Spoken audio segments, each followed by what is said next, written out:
Thank you for joining us for another power-packed message from Dr. Myles Munroe, provided by Munroe Global Incorporated and MunroeGlobal.com. We transform followers into leaders and leaders into agents of change. We hope that this message is a blessing to you as you advance your life and discover your purpose. Now, let's go into the message. So my topic today in this session, please write it down, is the danger of uncontrolled change. The danger of uncontrolled change. You'll understand why this topic is important in a minute. Our focus today is understanding the necessity for unchanging laws. Why is it necessary for there to be some laws that you don't change? Uncontrolled change will destroy. So even though we want change and we desire to see things change, in many instances that change may be destructive. So our focus today is the danger of uncontrolled change. It's a comment about change I want to make first. The most predictable reality on earth is change. If there's one thing you can predict, it's change. Secondly, change is inherent in creation. Everything will change. God created everything to experience change naturally. Every plant, every animal, the weather, the seasons, your body, your relationships, everything will change naturally. That leads me to point number 4. Mankind is the only creature in creation who has the power to determine the change. They can design what kind of change they want. That is a dangerous power. Animals function on instinct. Humans don't. Humans have the power to decide what to change. Therefore, the human has what we call the power of will. Will is a curse and a blessing. And it's the greatest gift and the most dangerous gift God ever gave humans was a will. The will is the power to decide. Animals function on natural instinct. We function on intention. Will is intent. Therefore, the result of this is that God has placed the power of the will in the hands of man, and that means that the future of the world is in the hands of mankind. We can decide how the earth looks. This creates some very serious issues. We can decide what nations will look like, what communities will look like, what culture will look like. We can decide what is normal and what is not normal.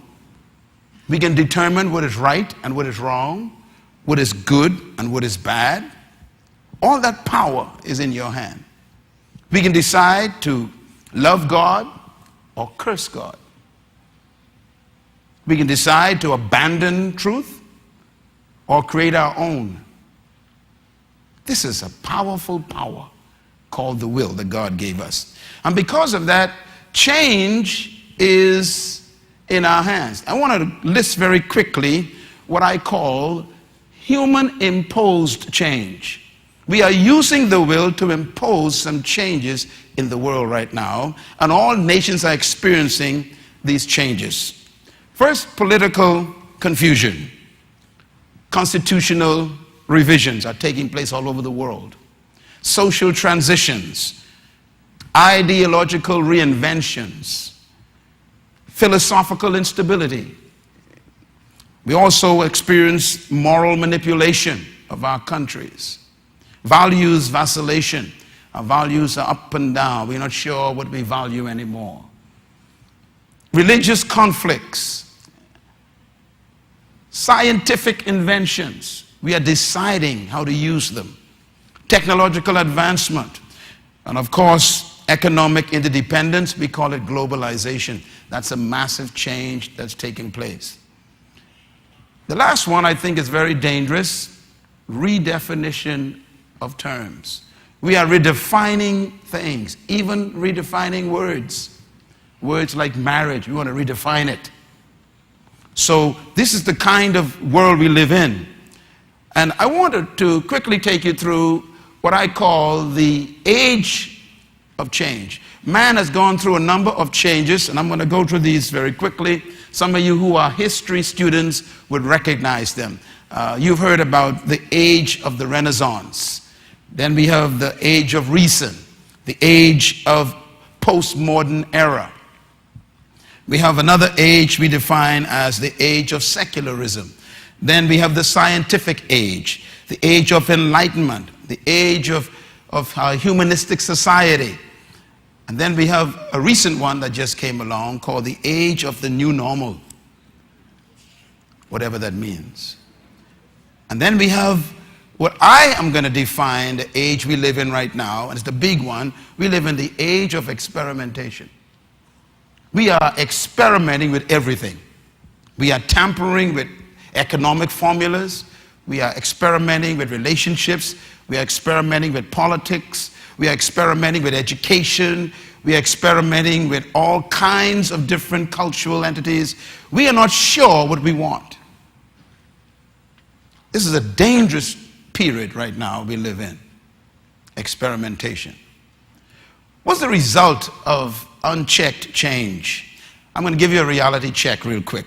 We are witnessing changes in, first of all, the collapse of governments, the rise of people power, international and domestic terrorism. States of countries are failing. Global economic crisis affect everybody. Massive unemployment is everywhere. And of course, we have the fall and disgrace of top leaders in every area, whether it's politics or business or priests or bishops or corporate executives. There seems to be no trust in leadership anymore. Then there is a change in the moral compass of our world.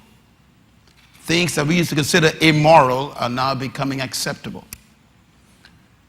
Another problem we are seeing is the collapse of sovereignty, where countries are no longer sovereign because they are controlled by entities like the World Bank or the International Monetary Fund or the United Nations are imposing on countries restrictions and criteria and conditions in order for them to participate in the global scheme of things. This means that sovereignty has been basically dissolved. And this is why I say we have a collapse of sovereignty. Now, all of these are changes we're living in. And I want you to really listen to me carefully, because if you're not aware of this, you're going to be swallowed up by this and become a victim of it. Let's take then a quick look at the results of these changes. First, distrust of authority. People don't trust leaders anymore. Then we have liberalism creeping in, lawlessness, permissiveness, compromise, immorality, re-engineering of morals, culture of death taking over the countries, culture of violence, devaluation of human life, generational disillusionment, and sexual and social confusion. These are the results of the changes that we are dealing with in the world. And I want you and I to be intelligent about this, because we are going to understand how to solve a problem if we can analyze the problem. The Apostle Paul told the people of God, that's you, he said, be not ignorant of Satan's devices. In other words, study your enemy before you attack. Understand what the enemy's equipment is, what his weapons are, and how he fights. This is exactly why Goliath was defeated. Because he didn't study David's weapon.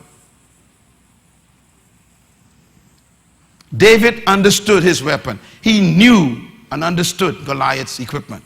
And that's why David killed him.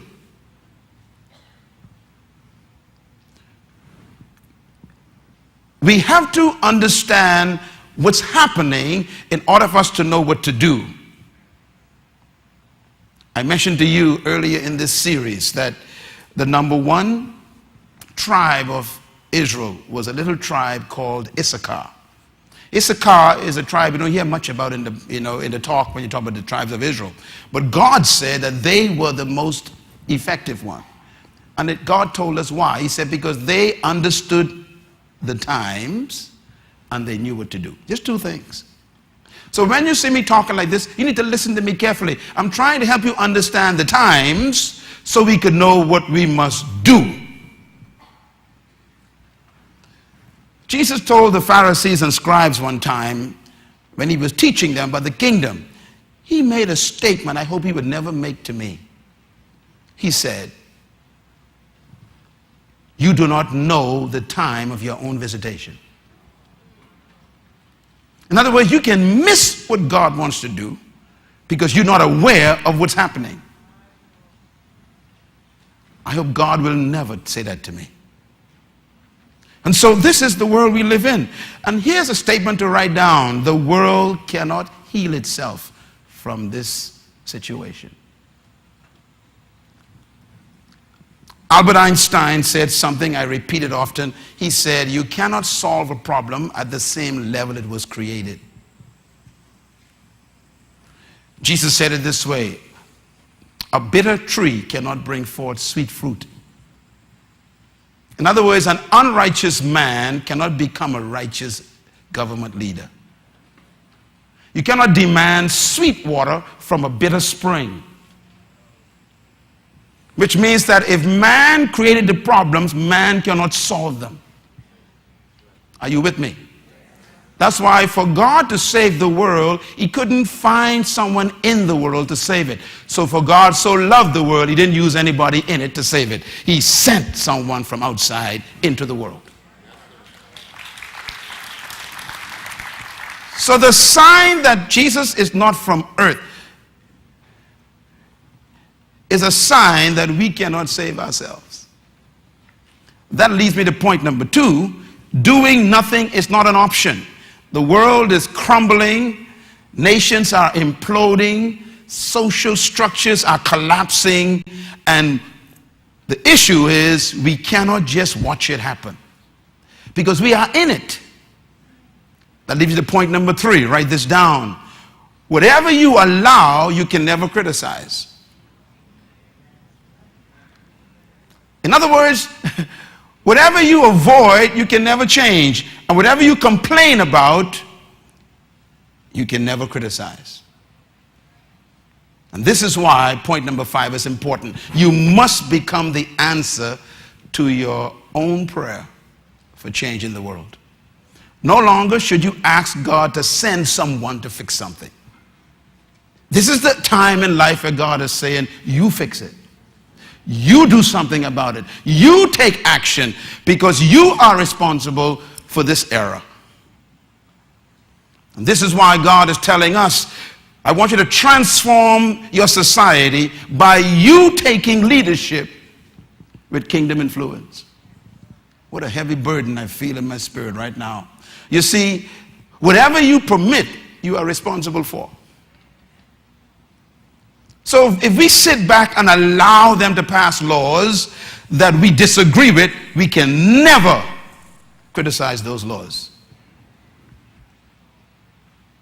So don't come back, 4 years later saying, I disagree. You was quiet.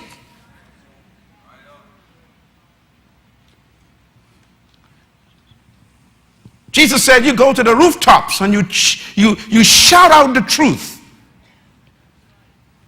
You are not responsible for people's response, but you are responsible for declaration of truth. That'll be the point number 7. Write it down. You can let things happen or you can make them happen. And that is where we're at in life right now. You either can let things happen and become a victim of them, or you can decide, I am going to make what happens. I'm going to make sure the decisions that are made and the changes we experience, I have something to do with them. You know, God didn't wait for us to ask him to save us. God initiated the process. For God so loved the world that he what? Sent. He didn't care whether the world loved him or not. I love the world, he says. I am going to be proactive. I am going to act. That is what we are called to do, my friend. We are called to act. We are called to make sure that things don't just happen. Look at this picture on the wall. Don't you love this picture? If we want a new society, we're going to have to do some things. I like this picture. That's me.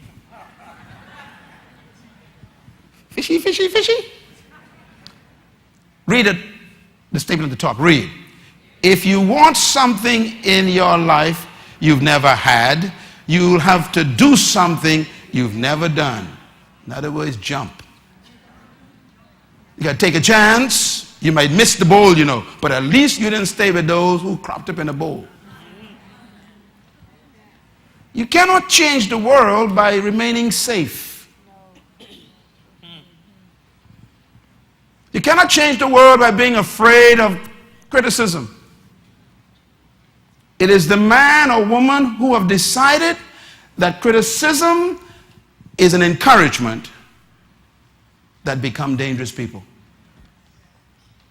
If you are not afraid of opposition, if you're not afraid of criticism, you are dangerous. So take a chance and leap. And that's what this ministry is doing. We are leaping out of the bowl of the churches and we are going into God's obedient command. Go into the world and make disciples of all the nations.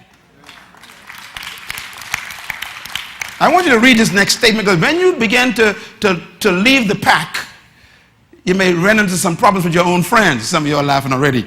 Out loud, read this with me. Please read it with me. Go. I am making some changes in my life. And if you don't hear anything from me, you were one of them.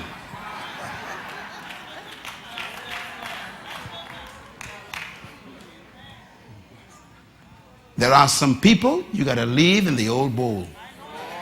Give God a hand for change. If you're going to make change, you got to change your life, change your relationships, and change your position in order for you to make an impact in the world. I want you to make a statement and write this down, please. Our present age, therefore, is what I call what? The age of experimentation. And that means we are making changes without consideration of the consequences or even the realities of truth. We are experimenting. Recently in America, when the Supreme Court was asked a few weeks ago to deliberate on the issue of same-sex marriage, the Supreme Court justices had to deal with that, and for about a week they were debating it. And one of them said something interesting. I heard him say this. He said, we should not be delving into things we don't understand yet. And then he said, for example, we don't know the consequences of a child being brought up in a home with two men or two women as husband and wife. He said, we don't even know the impact psychologically on the child. What he's saying is, we are experimenting with even children's lives. It is a shame to make something a law that you don't even know the results of. And that's why I think it is unfair for people to make demands in society for things to be legalized that they themselves haven't studied, and they expect you to sanction it as an experiment. That's the age we're living in, an age of experimentation. I look at this sign. This is the way man is. This sign describes man right now, the humans. Look at those signs. Read those words out loud. lost, confused, unsure, unclear, perplexed, disoriented, bewildered. That's humans. In other words, our problem is found in the book of Deuteronomy 28. Now, I want to tell you this verse. You never saw this verse before because you always quote the other verses. All of you love to quote Deuteronomy 28. You shall be blessed in the city, blessed in the field, blessed coming out, blessed coming in. You'll be blessed in the barn and blessed in your womb. Your enemies shall be scattered 7 ways. You love that verse. But the verse ends with this statement. But if you walk away from my laws, the Lord says, I will afflict you with what? Now, he says I can give you no sickness, I can make you mad. That means you're crazy.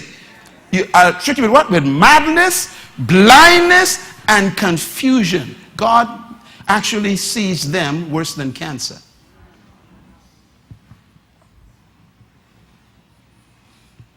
Take a deep breath. He says the greatest curse is not that you got the cold or a headache. He said the greater curse is your head ain't right. If you look at the laws we are trying to pass, you know we're going crazy. But notice he says what? I will afflict you with madness. That means people who went to universities and got degrees will act stupid. They will make decisions that don't make any sense. He would make the educated irrational. I will afflict you with what? What's the first? Madness. In other words, the next time you meet somebody who is suggesting some changes that are not, wholesome for society, just tell them you are mad. And you got a legal right to say it. Now notice what God says. If you walk away from my laws. In other words, anything, anyone, any proposal, any prospect, any reformation, any reform that is against the laws of God is a sign of a society that's going mad.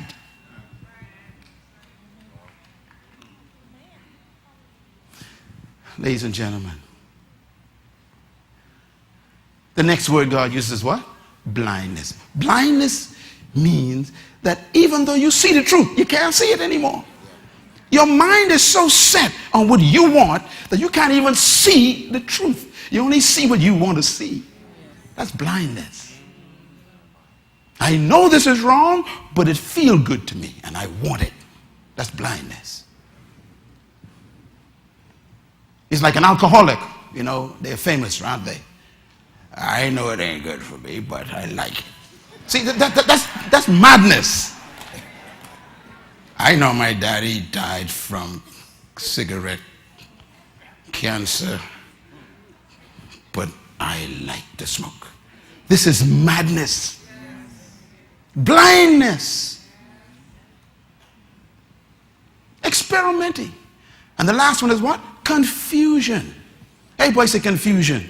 God says, when you walk away from my law, I will throw you into confusion. Wow. Has anybody in this room ever been confused about anything?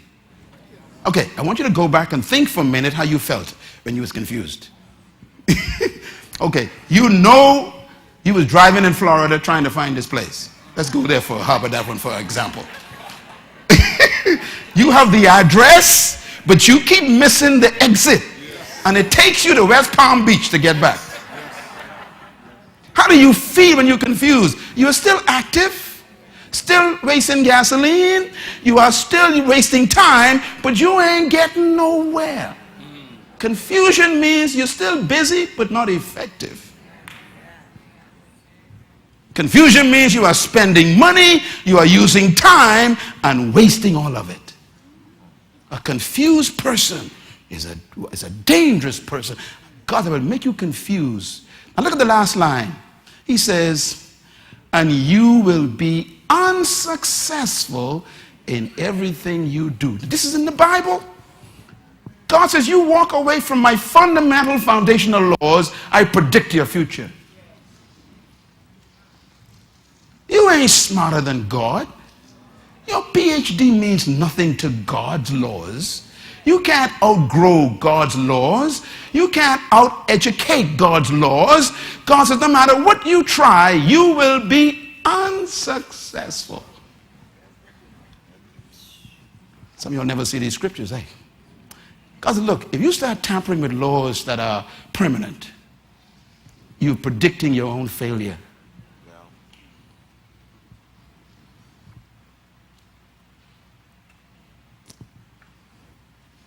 You see this instrument? What is that? A compass. Write this down, please. I want to tell you why I'm showing you the compass so much. We talk about uncontrolled change. Because here's the danger of change. To advance, progress, and develop, change is necessary. That's true. But here's the problem. Not all change is improvement. Not all change is in advancement. Not all change is development.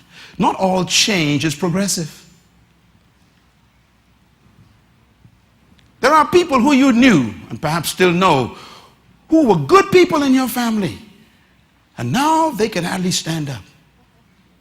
You go to visit them, they're on the floor in a mess. They changed. But it wasn't a good change.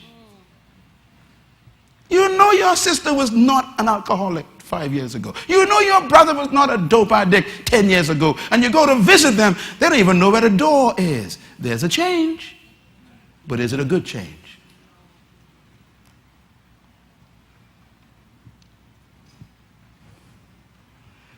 Ladies and gentlemen, all true change must occur within the boundaries of natural and spiritual laws. That's the point. You cannot just decide, I want to see some changes. You cannot change by ignoring the boundaries established by God and the principles that are even natural in nature. Yes. You cannot just decide that your vote is more important than God's natural law.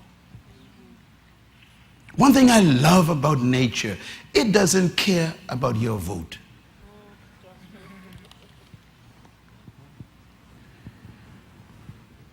This is an important statement I'm making here. All true change must occur within boundaries.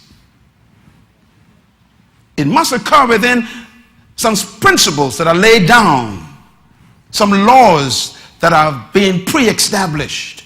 In other words, make a note of this: change can develop or destroy. Did you know that?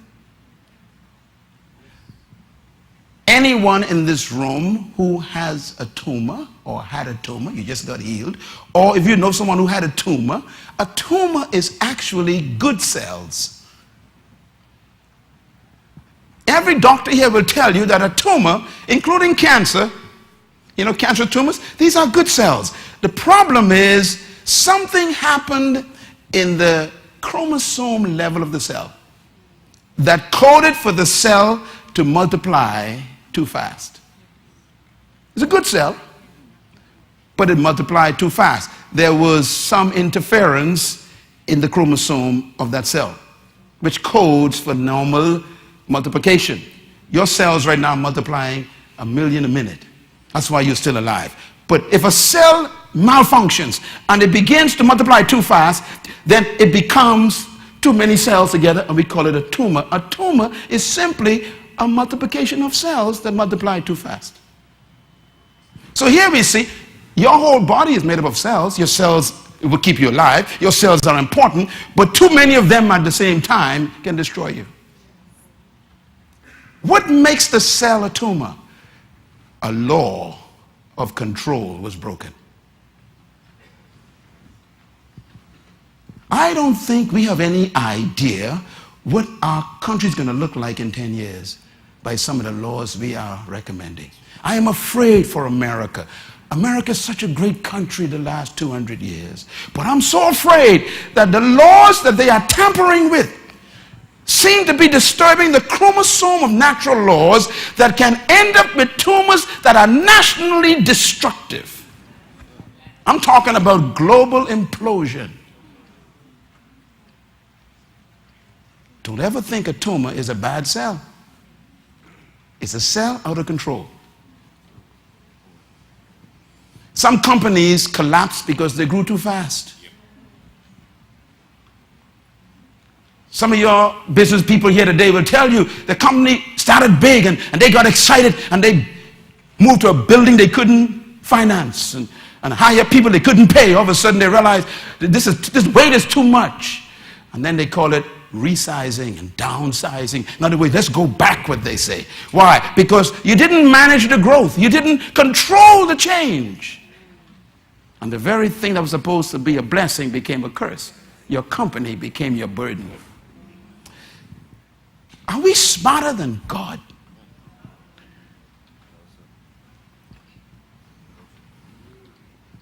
That's why God says, don't get pregnant until you're married. He knows that if this doesn't work out right, you're going to have a generation of unparented kids in gangs breaking into your homes. So he says, get married, have a kid, and you bring them up as parents. He's protecting you from a tumor. Crime is a disease created by us because we violated God's awesome re-established laws from history time. Somehow we think we are smart enough to outgrow truth. We invent our own. Write this down, please. Without change, there can be no improvement. But the problem is, not all change is improvement. I say it again. Don't just change for the sake of change. People sitting down now with their constitutions, and they decide they want to update, upgrade, revise, renew, retweak. Okay, I am sure that there are areas of all things you can tweak a little bit in life. But there's some things you shouldn't touch. For example, I want you to go home and decide, I'm going to tweak the foundation of my house. Go home and just try it. There are some things you cannot touch if you want to survive. Now, you could change the windows from blinds to hurricane shutters. House still solid. You can change the doors anytime you want. House still solid. You can even change the roof. House still solid. See, there's some things you better not touch. And this is why a few days ago we had the founding fathers of our country here. We didn't want to hear from the windows. We wanted to hear from the foundations. And that's why the first question was, why did you put the preamble there? The answer was, it is the underpinnings. That's the term he used. Underpinning means foundation. It holds the whole country together. That's what they told us it is. So when you tamper with the preamble, you're tampering with the very essence of what the Bahamas is built on. You can't improve on your foundation. You know, let me tell you what I think people are tending to do. They are attempting to buy a $2 million chandelier for the house, but move the foundation. That's how smart we are. That's the problem. We think that we can get away with an expensive chandelier and still move the foundations. Ladies and gentlemen, this is my fear. Write this down. You must choose to change your desire. Secondly, fools multiply when wise men don't say anything. Thirdly, evil men succeed when righteous men do nothing. Fourth, darkness rules when light is absent. 5, problems reign when solutions are ignored. 6, and this is the big one. Oh, you're writing this, eh? Buy the CD today. You cannot stop or avoid change. You have two options when it comes to change. One, you can be a victim of change or an agent of change. And an agent of change is the one who initiates the change they desire. But if we don't be proactive, we will become reactive, and therefore we become a victim. We will either be agents of change or victims of change. We got to decide which one we want to be in our generation. And I have decided I am going to be an agent of change. Is there anyone here on that side?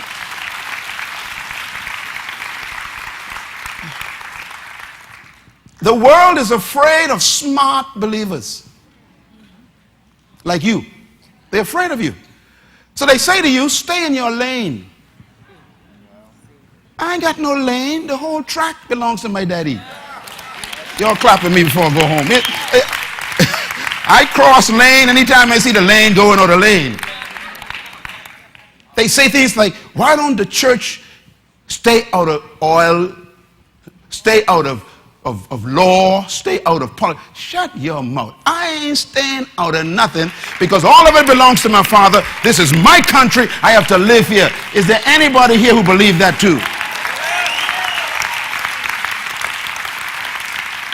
And this is why we have to be careful. Now write this down. The only way for us to regulate and control the changes we want is we have to gotta have a plan. Planning is the key. And the ability to plan is God's gift to man to control the future.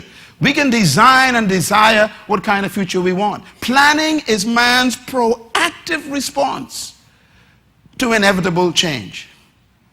We must not just sit back and let people plan our lives. Did you hear what I just said? Did you realize what I just said?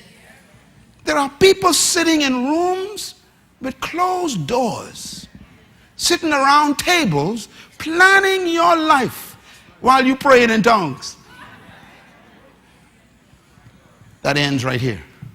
That over. I want to go in the room. I want to hear what you're saying. And I want to be able to say, not this day, brother, not that thing there. You can't plan that in my lifetime or my children's lifetime. Everyone has an agenda. The church has one too. And when I say the church, I'm talking about the real church. In other words, God has given us a responsibility to bring change in the world. Now write this down. No change is more dangerous than uncontrolled change, unregulated change, unwise change. And this is why we must make sure that that change is controlled. My friends, the most uncontrollable power on earth is change. I want to give you something brand new. Write it down. What is change? Change is defined as to deviate from a set reference. Write it down. This one, you got to write this one down. What is change? Change is to deviate from a set reference. Secondly, change means to move away from a norm. That's change. Thirdly, change is to transition from a set state. Number 4, change means to violate a set of rules. Anytime someone mentions change, they are doing this right here. They are deviating, they are transitioning, and they are violating something. So when we say let's change some things, what we're saying is let's move away from some set rules or some established principles or some reference that's already there. You cannot change unless something is already set. I want you to get this point. So change is only defined by something that is stable. This is very important. See, he got it. Some of y'all ain't got it. You cannot say, I want change unless there's something already stable.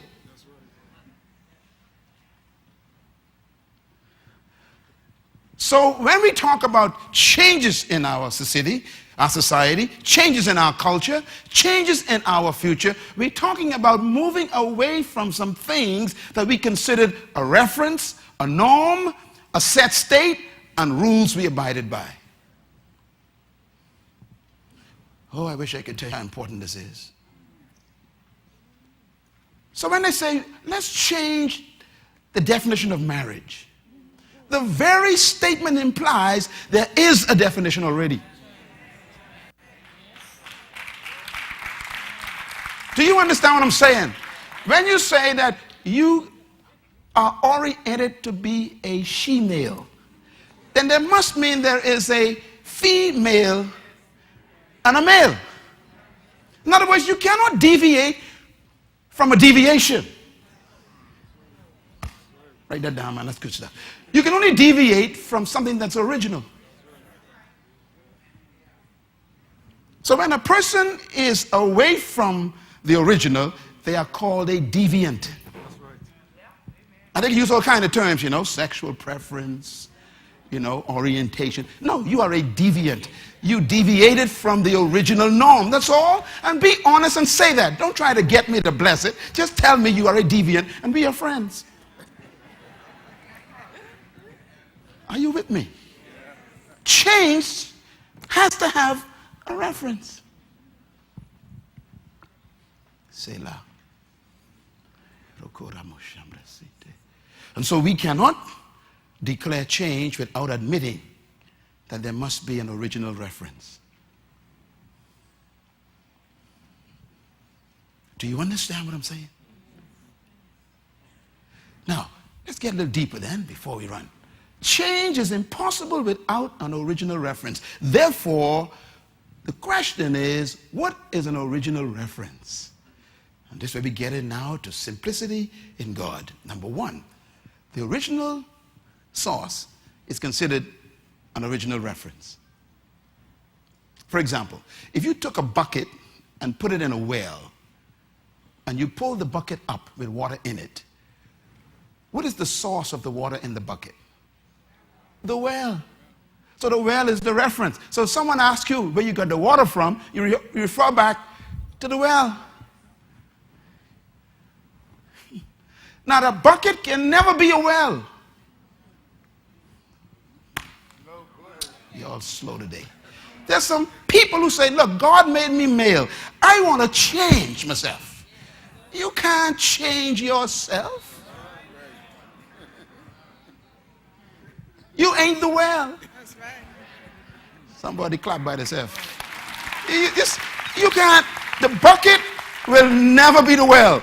The bucket have to keep referring back to the well. And when someone asks you, where did you come from as a bucket of water?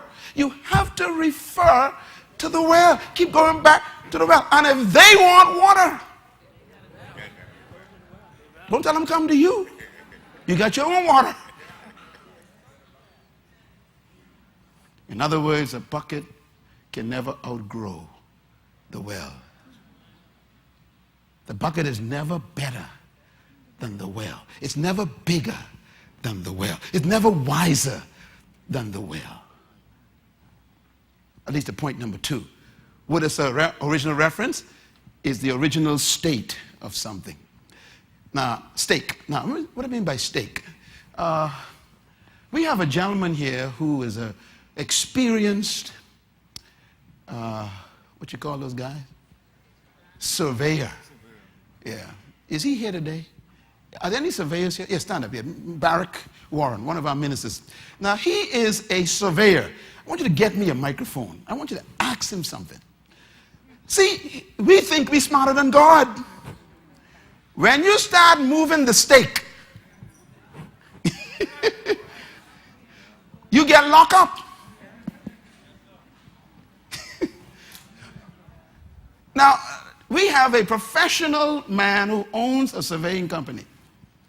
I'm going to ask him to tell us, what is the first thing a surveyor looks for to find out where property is and is not?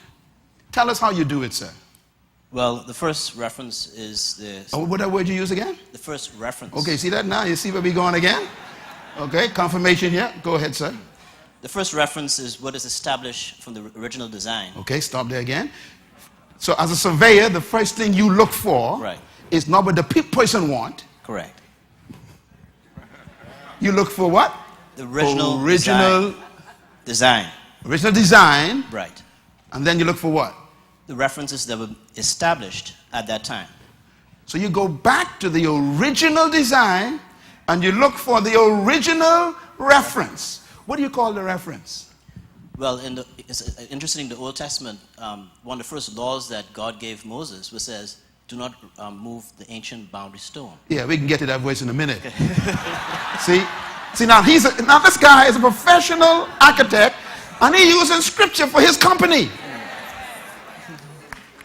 Go ahead, sir. Okay, I'll go back. The original design is what is set up as to be the authority to keep order. Whoa, you used all these good words. Okay, so the original design is what? The authority. But I thought that the authority was my opinion. No? No opinions, no. No opinions in surveying. No. All right. So if all of us vote on my opinion, that still don't count. No. If all of us vote that the boundary is here, that don't change the boundary? Not the original boundary. If we held a referendum and decide the boundary is somewhere else, does that change the boundary? For a blind man, yes. For what? A blind man. For a blind man, it Yes. changed the reference. Jesus, Lord. So why is the original reference called a stake?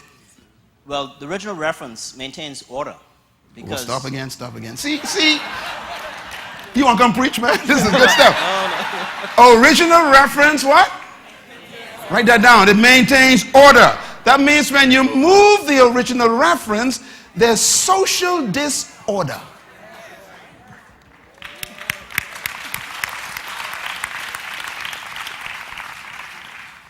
Okay, it's an authority. What else is it? It's the authority for the system, and it maintains order in society.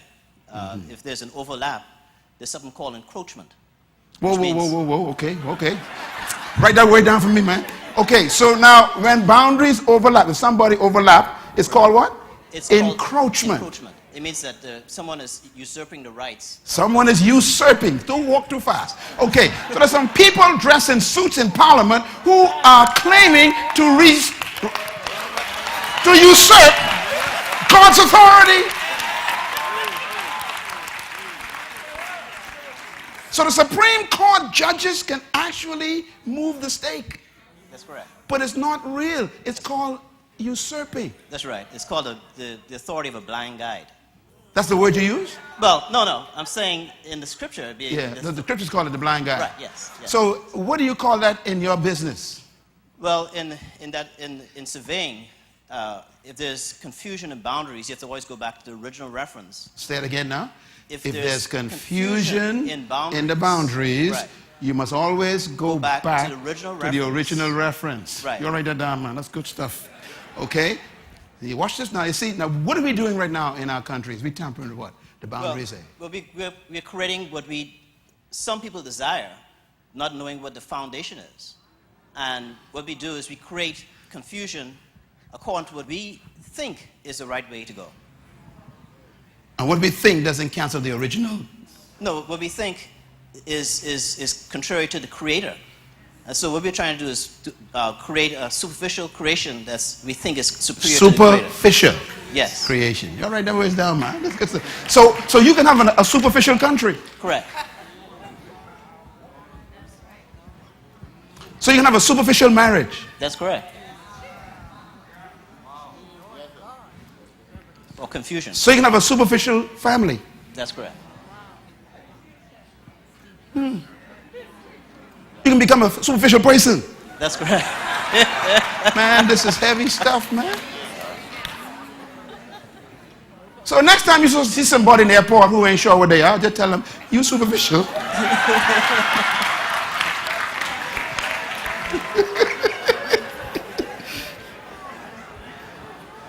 You know, so let's talk for a minute about the stake. What is a stake in surveying?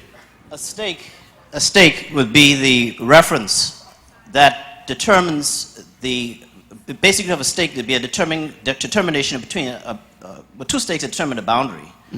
And it's a point of reference to determine basically two properties or two sets of rights in land. So the stake is the point of reference that gives you determination. That's correct. You can determine anything from a stake. From the stakes, yes. Okay. Once you find the stake, you can make a determination. That's correct.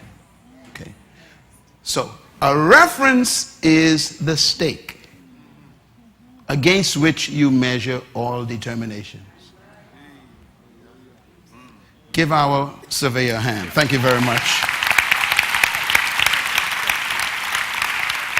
So please write down number 2. Number 3, an original reference is the original point.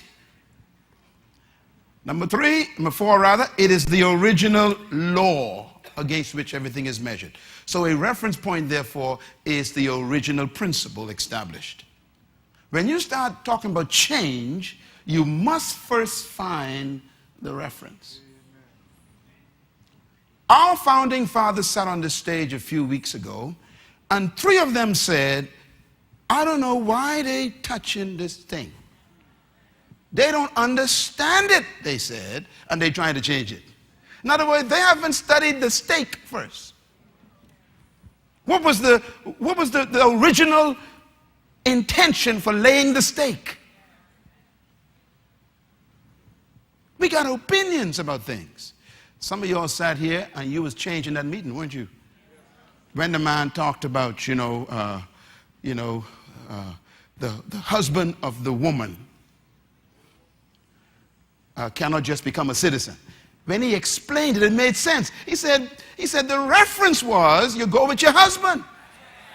That's a stake. He was saying it wasn't male chauvinism or disadvantage against women. It's saying if we don't allow some order, then anybody go anywhere, anytime, kapunkel up everything. He said there was a law around the world which says you go to the domicile of your husband. That's what it says. We ain't against who you marry, but before you walk the aisle, remember you gone. That's order. Oh boy. He was bringing us back to a stake so you can understand the words written. The power of a stake. Write it down. Number 6. An original reference is the original true north. A compass is useless without true north. You can buy an expensive compass for $2 million, but if there's no north, you wasted $2 million. So when you start talking about changing direction, you must first find north. Oh boy. I told you that you cannot define change unless there is an established norm. My question is, who creates north? Okay, that's an important question. I got you. Who created north? God. The Creator established in creation an energy field in the system of the core of the earth that caused gravitational waves to pull in a certain direction, and they always pull north. He put that there for 2 reasons. One, he gave us gravity so we don't float away. That means to hold us down, and we always can know where we are. Wow.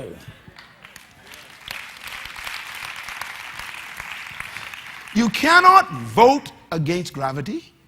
You can't hold a referendum against gravity. Democracy doesn't affect gravity.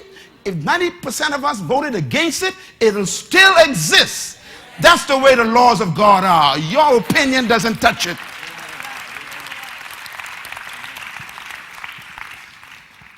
So if it wasn't for the north, There'll be no south, no east, no west, no south, southwest, no midwest, no west, west, southwest. There'll be nothing without one north. There's got to be something that doesn't move. Come on, somebody.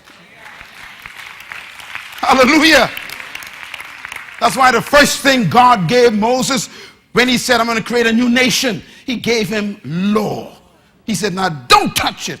And listen to me, God was so committed to order in that nation that he told Moses, if a man commits adultery with another woman, kill him. Now let me explain this to y'all. Some of y'all say, well, Brother Myles, the Old Testament is, violent, and, God is a bloody God, love blood.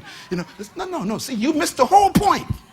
The point was, this law is so important. That was the point.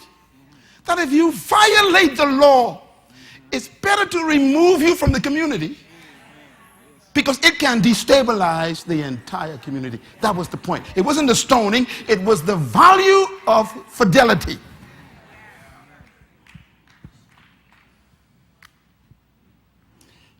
Thou shalt not kill, he says. Whoever kills another man, his life shall be taken. Oh, I don't believe in capital punishment. God said, look, you missed the point. The point have nothing to do with capital punishment.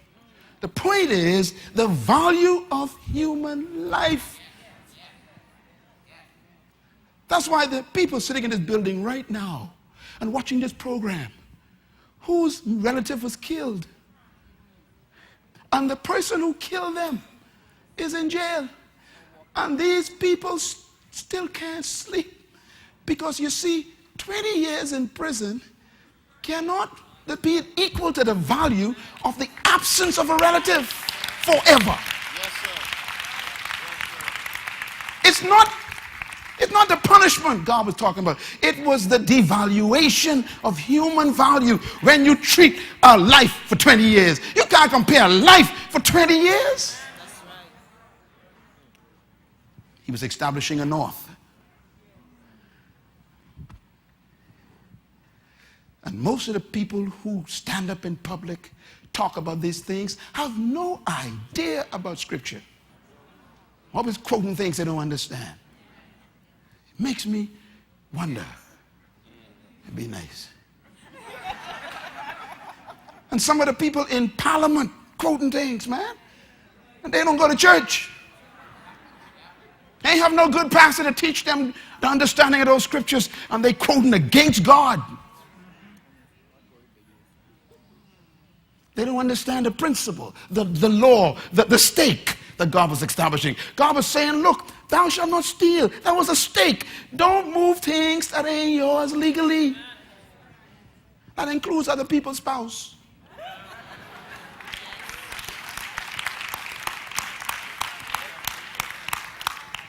Some of y'all ain't clapping, boy. Look in.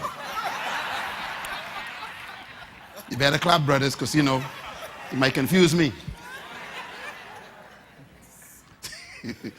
Some of you women too, you better clap, women. Some of y'all too, because y'all might be the other woman. I rebuke you in the name of Jesus. Stop breaking God's laws and go home.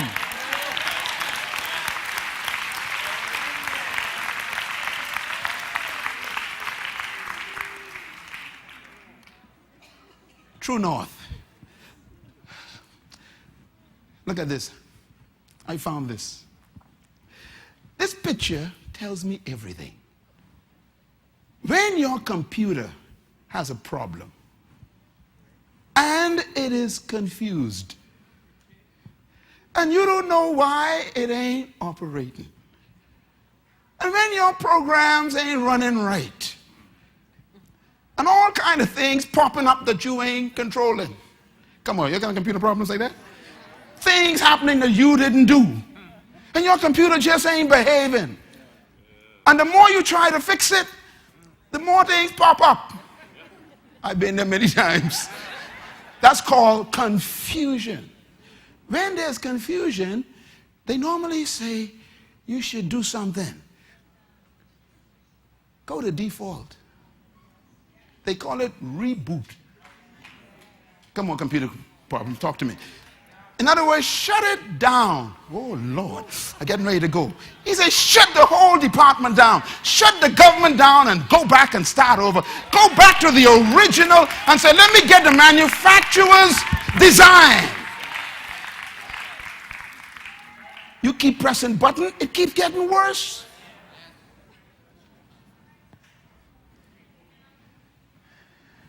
I guess my advice to the world is change backward.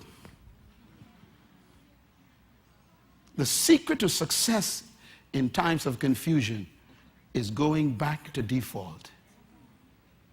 It is called the manufacturer's original design. In other words, write this down, please. Default means to return to the manufacturer's state. And those of you who have computers know, and if you fix them, you know. The first thing you do is turn it off. You know what your problem is? You just wouldn't turn your life off. You think you're smarter than God. God says, stop, son, stop. This ain't working. Just stop. I don't want to hear about your positive thinking books. Don't tell me about your PhD. I don't want to hear about your social studies and your history lessons. He says, stop everything. Just stop. Your life is a mess. Just shut it down. Stop. Let's go back, he says. Let's go back. Manufacturer's state. That's what Jesus came to earth to do. He came to bring us backward. It was Jesus who said, I did not come to destroy the law, but to establish it again. I didn't come to start nothing new. I came to restore something old. I came to take us back to default. So here is the bottom line. Write this down. The knowledge of direction first requires knowledge of true north. What direction do we want our country to go in? The answer, first, let's find out true north. What is truth about nations first? Secondly, the nature of change is defined by the unchanging nature of original positions. We call them ancient law. And the greatest challenge is in life is establishing the source of true north. This is the big argument that we have as the country. This statement is very important. The greatest challenge in life is identifying who establishes true north. I repeat, the greatest challenge in life is you having to establish and decide who establishes true north for your life. If it's some bishops voting what true north is, then that becomes your true north. If it's a parliament or a Congress or a Senate voting, then they become your true north. Whoever becomes your true north controls the direction of your life. So this last statement on this page is key. Whoever defines true north in your life becomes your God. When you talk about changes, you got to first decide who is your true north. And this is why mankind in the Western, postmodern, so-called secular, humanistic society is trying to get rid of God. And this is why there are elements in the Bahamas where I live who are trying to remove God out of the Constitution. Because if you identify the God of the Bible as your true north, then you can't make any changes that violate his laws. If you do, you become a deviant. This is why people hate scriptures. They hate the Bible. You're watching this program. I'm explaining why you hate the Bible. You hate the Bible because the Bible establishes true north. And you don't want no one to tell you what you are if you are a deviant. Get rid of God, then you have no reference. What's the first commandment God gave Adam? The first one. Gave Moses the first one. In establishing a nation. What's the first one? God identified himself first. That's important. A nation must first decide who is its God. The framers of the United States Constitution understood this. So they put God in the Constitution. The atheists in the United States are saying that's against our rights. They put God on the money just in case. Atheists say you got to take it off the money. In other words, get rid of this reference. We want to do some things that he doesn't agree with. Get rid of him, please. Don't understand? That's why the preamble is such an argument in the Bahamas now. Because there's some people in the Bahamas who want to do some stuff that the preamble won't allow them to do. It's a true north. It's the underpinning. It's the foundation.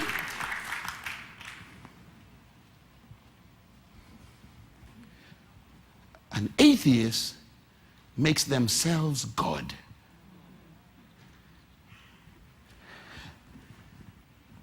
Someone said to me, an atheist stood in the courtroom in Fort Lauderdale and said to the judge, we protest Easter.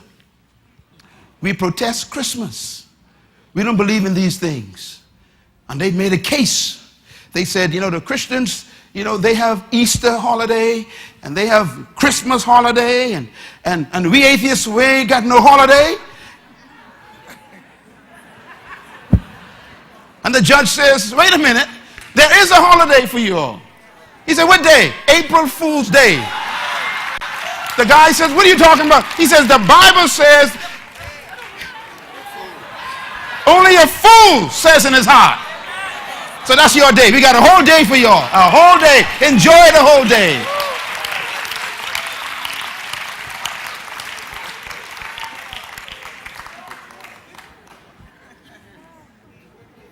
Whoever defines what? True north becomes your God. So when they start coming to you in the next election for your vote, I want you to be a different human all of a sudden, okay, from now on. I want you to ask them some tough questions. What's your belief about abortion? Don't promise me no job. I can do a job on you. What do you believe about homosexuality? What do you believe about same-sex marriage? I want to hear it from you. Ain't no more party. It's belief now.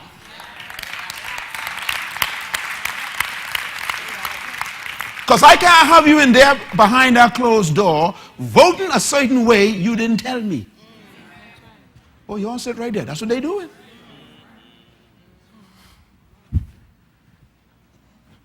I keep, Lord, please, I can say it. I have this idea. I might run in Fox Hill, The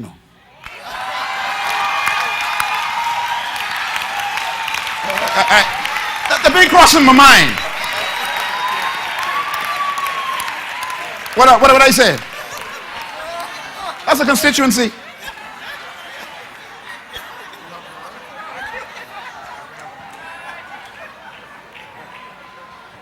It's time for us to start asking people the right questions.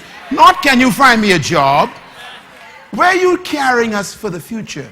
Where are you taking my children in this country? I want to hear your philosophy, your convictions, your belief system, your ideologies, your commitments.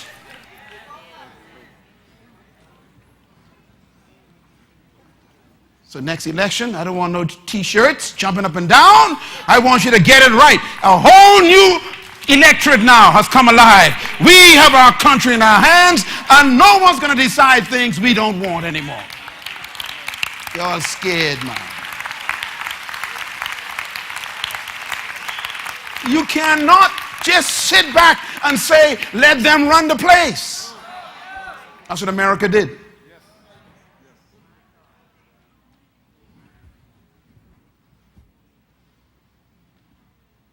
Whoever establishes true north is your God. So if Jehovah is the one who establishes true north for us, then he is our God. And the Bible says, blessed is the nation whose God